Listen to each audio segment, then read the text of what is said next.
Good morning. I've just arrived at my destination, which is near Collingwood, Ontario, for another Bruce Trail through hike training. Now this one's a little different in that I am going to do a solo overnight for the first time. I've got my large pack at 65 liters and it weighs about 31 pounds with just one day's worth of food. So I've never hiked this part of the trail before, so I must admit I'm very nervous. Probably that's a good thing because it's not an easy thing to do, but I'm looking forward to it and I'll keep you posted. Doing great.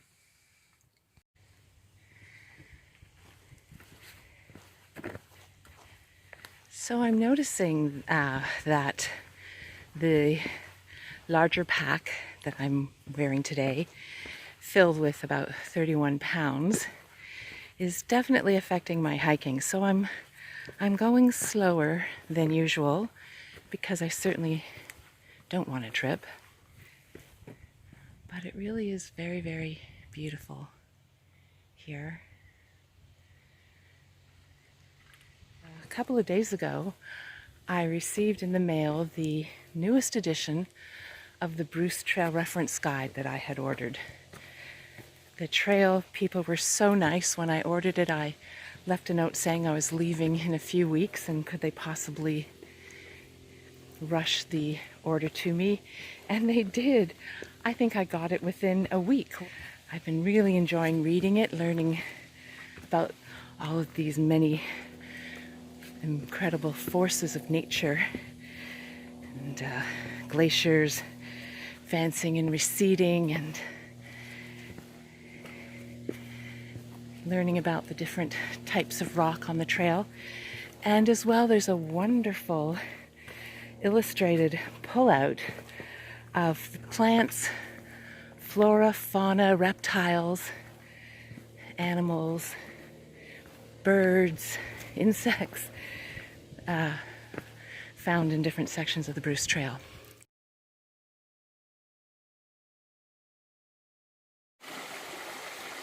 So while enjoying the sounds of this lovely little brook over which the path continues, I wanted to mention that I've decided to consult with a sports medicine doctor about the leg and knee pain that I've been experiencing. Even though it's been improving, I don't want to take a chance that with the stress of a daily hike, things get really bad.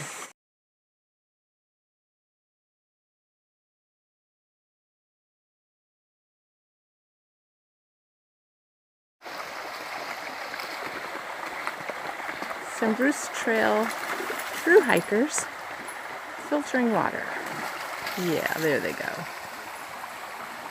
There they go. Looks like the trail's going to follow this lovely river for a while. And looks like I'm going to be following these lovely dogs and their lovely owners. Well, the pretty river is really living up to its name. Meanwhile, I guess I've gone 6.6K in more than 3 hours, so kind of slow today. Just finished interacting with a group of about 6 young people. They came down the trail towards me, stopped, blithely asked me if I had any insect repellent. So of course I said yes, and they asked if they could borrow some. And then I thought, oh my God, where is it? I have to take off my pack. I take it off and do all the straps. I find my insect repellent, hand it over. They spritz themselves, take off, and I'm about another 5 minutes putting everything away and then lugging, barely, with at least one failure, that pack back onto my back. So I hate to say it, but if anyone else asks if I have insect repellent while I'm hiking and my backpack is on my back, I'm just gonna have to say sorry, not with me, because it's just too exhausting. But I'm about halfway to my destination, doing great. So I've done nine and a half kilometers in about 4 hours and 40 minutes so far. This trail has what I call an ever-ready battery hill. It just keeps going and going and going. So that's great training. It's been a very eventful hike so far. At one point, I missed a turn and was following the wrong trail. And by the time I was certain I was following the wrong trail, I'd gone too far. I really didn't want to backtrack. Fortunately, I was able to use the All Trails app to bushwhack back to the trail, and that worked out. I think I've got about 3 more kilometers to go to the bluffs and hopefully to the spot I plan to camp. Here's some people coming. Doing great. So I'm at 10.7 kilometers for the day. This is the direction I came from. And over here is the direction I'm going. About another 1.5 to 2K till I hopefully reach my camping spot. But this is the view because I'm on the bluffs, and sorry, the view is just tremendous.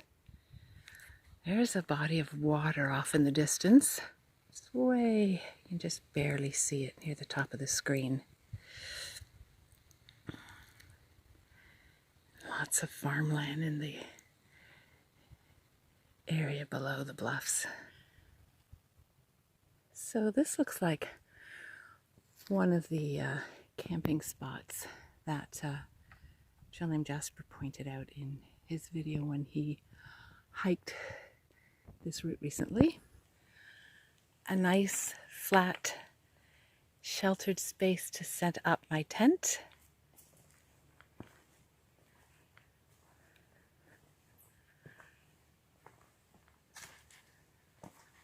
Well, I'm not a sleepwalker, but I don't think it's a good idea. So I've walked 12K now in, I think, 5 hours and 50 minutes. And I've just turned down the road which leads to the Osler Bluffs ski area. I doubt there's any camping spots on this land. So I'm going to go back to the spots I saw earlier, either the one right by the bluffs or the one further back in the woods, and set up camp. Doing great. There's 3 little frogs in this water-filled rut. Yeah, so it's just after 7 p.m. and I'm set up here in my little tent, but I've had my dinner. It was fettuccine Alfredo. I need to have my backpack properly fitted. It took me a very long time to set up, and even though I tried to be careful with how I laid up the tent, I still feel that I'm on a bit of a sideways tilt. That just may be something one has to put up with because campground land is never totally flat. So I'll get used to that.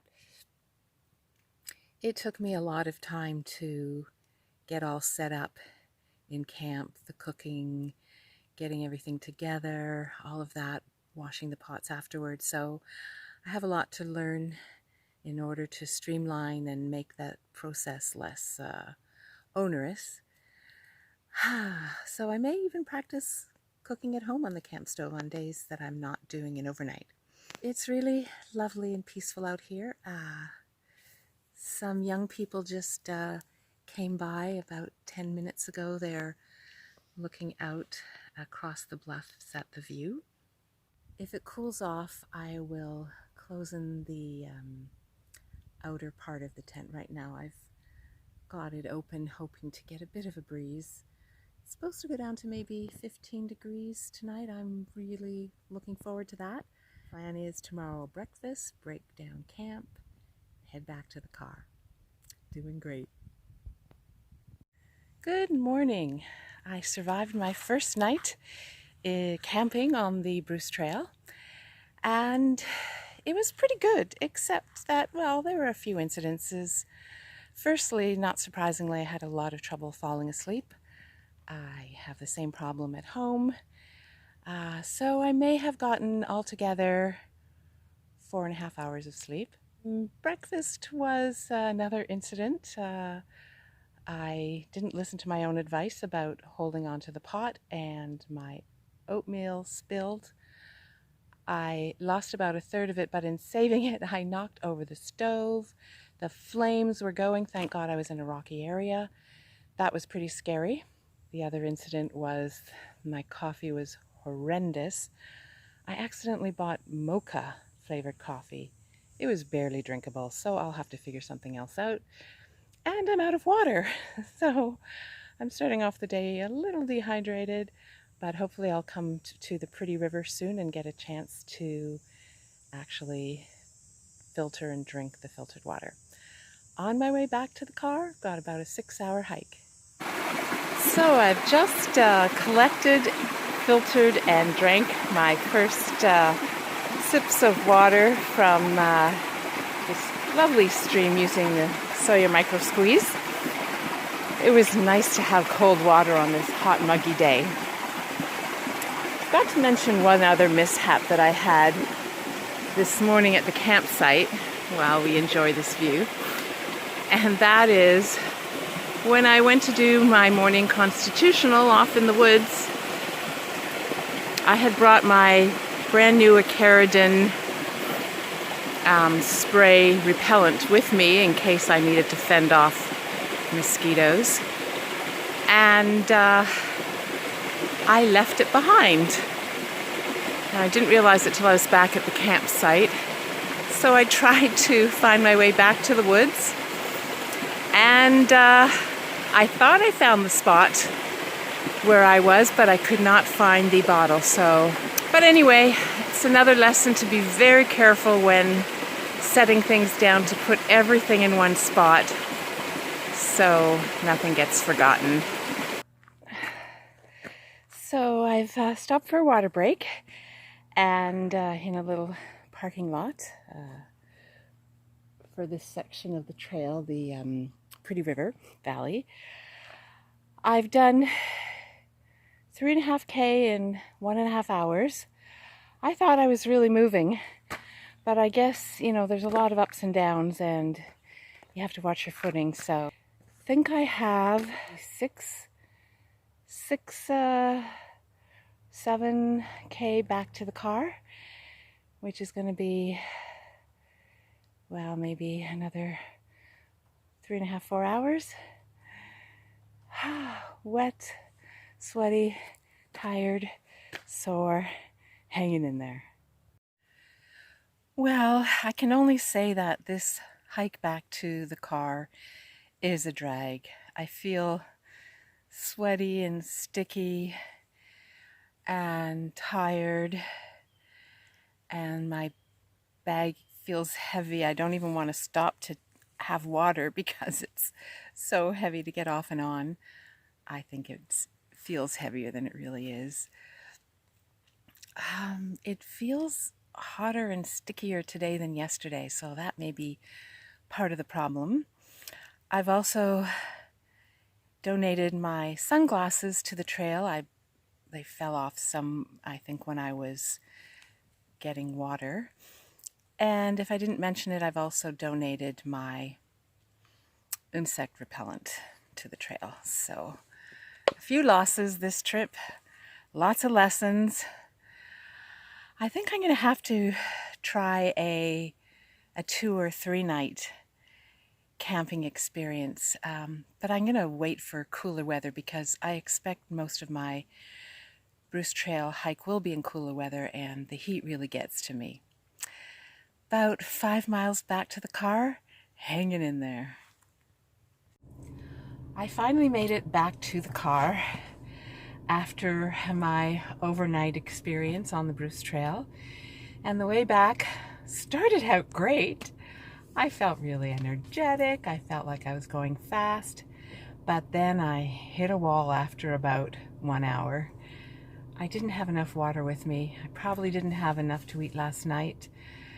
And the last 3.5 hours were just drudgery, just exhausting. I had to stop many times. I just dragged myself. But I'm back in the car with the air conditioning on, and my next order of business is to find a Starbucks and have an espresso cappuccino. Now I'm doing great.